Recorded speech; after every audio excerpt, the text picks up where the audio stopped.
काही डॉक्टर काही कर्मचारी यांच्या निष्काळजीपणामुळे गोरगरिबांना लाभ मिळत नाही। तुमच्याकडून रोखठोक भूमिका आणि कारवाईची अपेक्षा आहे, काय सांगते?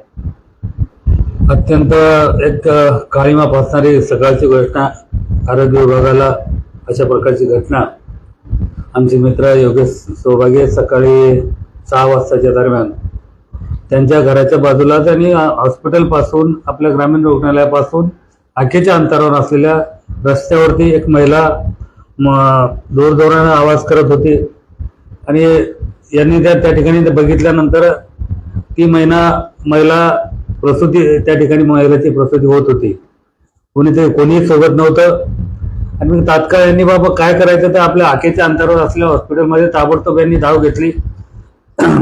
यांचे घरचे नातेवाईक महिला त्या ठिकाणी आजूबाजूला त्यांच्या बाईच्या थांबवल्या आणि ताबडतोब आपल्या ग्रामीण रुग्णालयामध्ये ते धावत गेले आणि तिथं गेल्यानंतर तिथं एक नर्स होती। नर्सला विनंती केली अशी घटना घडते। त्या नर्सने डायरेक्ट सांगितलं की आम्ही हॉस्पिटलच्या बाहेर येत नाही। त्याच्यानंतर डॉक्टर कोण होते, डॉक्टरही हजर नव्हते आणि मग नंतर ती महिलाचा आवाज ऐकल्यानंतर जोरजोरानं ओरडत असताना, त्या डिलिव्हरीच्या वेदना होत असताना योगेश भाऊनी ताबडतोब प्रायव्हेट हॉस्पिटलमध्ये जाऊन त्या ठिकाणच्या डॉक्टरांनी नर्सला त्या ठिकाणी घेऊन आले। त्याच्यानंतर त्या ठिकाणची डिलिव्हरी ती रस्त्यावरती झाली आणि नंतर त्याच प्रायव्हेट हॉस्पिटलमध्ये त्या पेशंटला ऍडमिट केलं। एकीकडे मेकर ग्रामीण रुग्णालयामध्ये पुरेपूर डॉक्टर भरलेले आहेत, तर एक म्हणजे थोड्याफार पोस्ट रिकाम्या आहेत, परंतु 8-10 MBBS त्या ठिकाणी आहेत। 24 तास सेवा देणं गरजेचं आहे। रुग्णसेवा ही ईश्वर सेवा म्हणून आणि ग्रामीण रुग्णालयाचं एक वेगळं गरिबाच्या सेवेसाठी हे ग्रामीण रुग्णालय या ठिकाणचं आहे। परंतु त्या ठिकाणची परिस्थिती पाहिल्यानंतर, त्या ठिकाणचे त्या वागणूक पाहिल्यानंतर एक प्रकारचं त्या आरोग्य सेवेला काळीमा फासेल अशी घटना किंवा अशी गोष्ट त्या ठिकाणी वारंवार होते। मागच्या काळात बऱ्याच घटना झाल्या, डॉक्टर तिथे हजर राहत नाही, प्रायव्हेट प्रॅक्टिस बऱ्याच ठिकाणी करतात। 1.5 लाख रुपये पगार यांना आहे। मग एकीकडे मग स्वतःची प्रॅक्टिस बंद करावं, हॉस्पिटलमध्ये पूर्ण वेळ द्यावा, नाही तर इकडचं सोडून द्यावं, तिकडे प्रॅक्टिस करावं, आमचं त्यामध्ये काही दुमत नाही। परंतु शासनाचा तुम्ही पैसे घेताय, त्या जनतेच्या सेवेसाठी आहात, म्हणून जनतेला पहिली सेवा देण्याचं काम त्या ग्रामीण रुग्णालयाच्या माध्यमातून जे कोणाच्या त्या ठिकाणी सेवा देतात त्यांनी दिलं पाहिजे। परंतु अशा पद्धतीनं निव्वळ जनावरांसारखी वागणूक या ठिकाणी या रुग्णालयामध्ये आताच्या काळामध्ये या ठिकाणी पाहायला मिळते। या घटनेचा मी जाहीर निषेध करतो आणि या घटनेला जे जबाबदार असतील त्यांना निलंबित करा। जो कोणी डॉक्टर त्या सेवेमध्ये असेल, त्याची ड्युटी असेल, त्याची कारवाई तर निलंबनाची करा, पण ती सनद रद्द करा, त्याला कुठेही प्रॅक्टिस करता आली नाही पाहिजे। एक जनावरांपेक्षाही बेकार परिस्थिती या ठिकाणी झाली। अरे तुम्ही रस्त्यावर जर एखादी महिला अशा पद्धतीने डिलिव्हरी होत असेल आणि ती जोरजोराने आवाज करत असेल तर कुठलाही पाषाण उर्दवी माणूस त्यालाही म्हणजे त्या ठिकाणी पाजर फुटावा अशा प्रकारची घटना होती।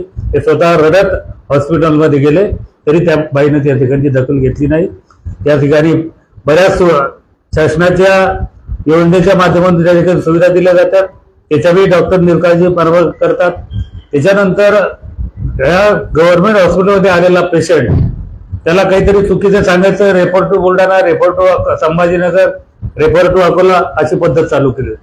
परंतु मागच्या काळामध्ये सन्मान्य CS बिराजदार साहेबांशी माझं फोनवर बोलणं झालं, त्यांना त्या कानावर घातलं, त्यांनी त्याची दखल घेऊन तशा सुधारणा करण्याच्या सूचना दिल्या, थोड्याफार सुधारणा झाल्या।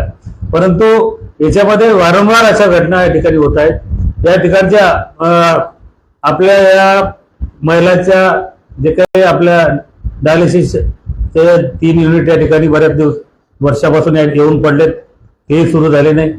सोनोग्राफीची मशीन 3 महिन्यापासून या ठिकाणी येऊन पडली, परंतु टेक्निकल जो माणूस बघतोय ते वायर नावाचा तो निव्वळ चाल ढकलपणा करतोय, बाहेरच्या लोकांकडून पैसे घेणं सोनोग्राफीवाल्याकडनं, अशा पद्धतीचा घेवाण देवाणीचे व्यवहार या ठिकाणी सुरू आहेत। जे त्या मशीन सुरू करण्यामध्ये कारणीभूत असतील त्याच्यावरती कारवाई झाली पाहिजे।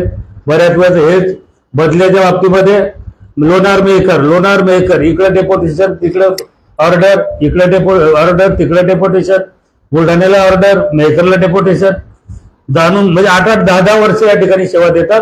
त्याच्यामुळं ते मस्तीत आल्यासारखे कर्मचारी या ठिकाणी वागतायत। मग आता याच्यानंतर कायदा हातात घेऊन यांचा समाचार आम्हाला घ्यावा लागेल आणि या मायबाप जनतेच्या सेवेसाठी, या रुग्णाच्या सेवेसाठी भविष्यात एखाद्या 2-4 केसेस झाल्या, याच्या अगोदर बऱ्याच झालेल्या आहेत, केसेसची परवा मी कधी केली नाही. माझं दैवत जनता आहे आणि सालेव तुम्हाला तिथे सेवेसाठी ठेवलेलं आहे. 8-8, 10-10 डॉक्टर लोक त्या ठिकाणी त्यांच्या ऑर्डर आहेत आणि वेळेवर तर एकही डॉक्टर सापडत नाही. म्हणजे प्रायव्हेट प्रॅक्टिस करतात की दवाखान्यामध्ये सेवा देतात, याचे पूर्ण चौकशी झाली पाहिजे.